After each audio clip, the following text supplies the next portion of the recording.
Harrison Ford, you play Branch Rickey, a guy in baseball history that's not that well known today. Who was he?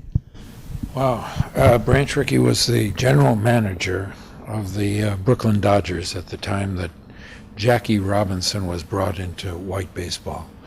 At this time, there was white baseball and black baseball. And there was incredible resistance from the other team owners and managers and other baseball players to integrating baseball.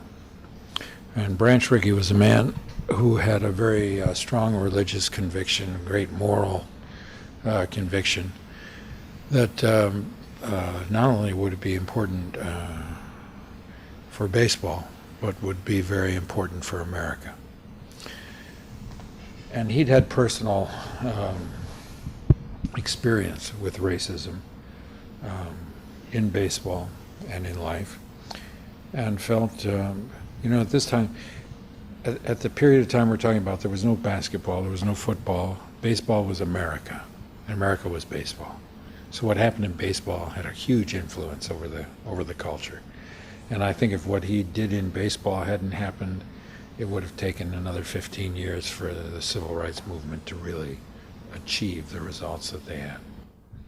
But he was also a pragmatist. One of your lines of dialogue in the movie is, baseball isn't black and white, it's green, it's about money. He said dollars aren't black and white. That's it. Every dollar is green. And he was a businessman. He was a pragmatic businessman. In fact, the Negro Leagues were a very viable business. It was a huge part of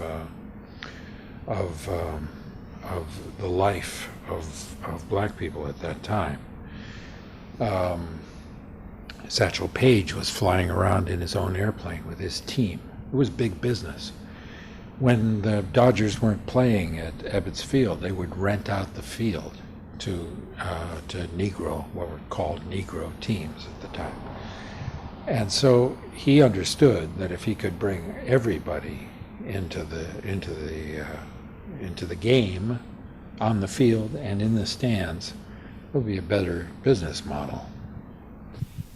We're used to seeing you in leading man roles. This is a case of where you've taken on a character of historic reality. You had to do some research. You had to. Yeah. How much were you able? Are there records of this guy, how he sounded when he spoke? Yeah, of course, and I studied them. I read everything that was written about him. There's a great book about him by Jimmy Breslin. He wrote himself. There was some film of him in kinescope from television appearances. There was his appearance on What's My Line. You say sure, I say sure. They don't know what the hell we're talking about. Right. His appearance on What My Line was really useful to me. There's film footage of him speaking at events. He was a very colorful character, very particular character, and I wanted to capture that. And I thought that was, there was the wonderful director of this movie and the author of the script, Brian Helgeland. When I had read the script, I don't know how I got the script, but I read the script and I said to my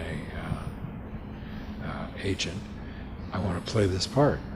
He goes, this is a great part.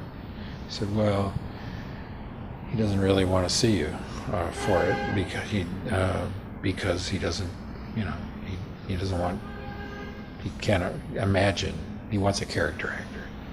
So, and when I finally got a chance to meet with Brian, I told him that was my ambition, that I wanted to play it as a character part. I didn't want to be Harrison Ford.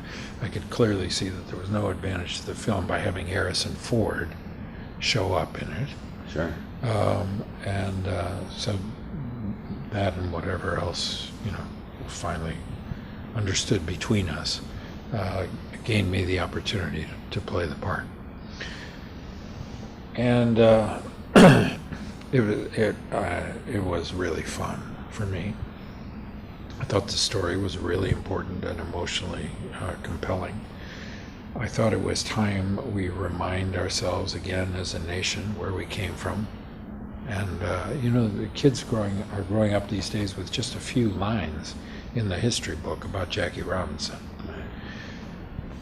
And they need to know, where they come from and how short a period ago, what a short period of time there has been since this was these behaviors that are, some of which are shown in the film, were acceptable in our society. And I think it's a very powerful story, and young people especially, I think, are really engaged and moved by it. What is surprising from a 21st century perspective watching this movie is you can understand how the Jim Crow laws survived to that point, why there might be color resistance that was happening in the Army while Truman was trying to integrate the armed forces. But when this guy is actually on the team, he's actually proven that he's a winning player. He's still facing at that point from the fans some of his worst blowback. It was the nature of society at the time. Yeah. And happily, that's less the case now. But there are still things analogous to this in our society that we need to address and to change. And I think that's the real value of it now, not just as history, but as an expression of an ambition for our country that needs to be continued to characterize our history and our culture. Some people would say that there's still some prejudice in baseball or professional sports now. Women are not permitted, right? Would you be for women being on pro baseball and football teams? Flabbergasted by the question? Well, not by the question. Yeah, I guess I am.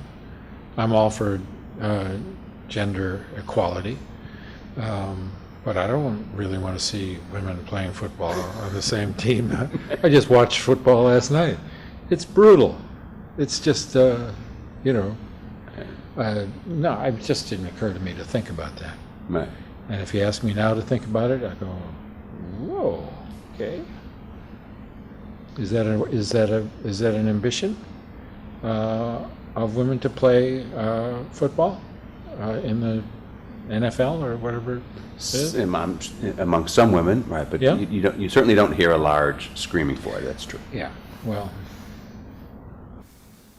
it's just a thought. I was just thinking that there's one more barrier. Some people would say that's out there. Well, I think the barriers that are important are the barriers to religious understanding, cultural understanding. Those are the important things. There are a lot of other important things, but in terms of that, I think,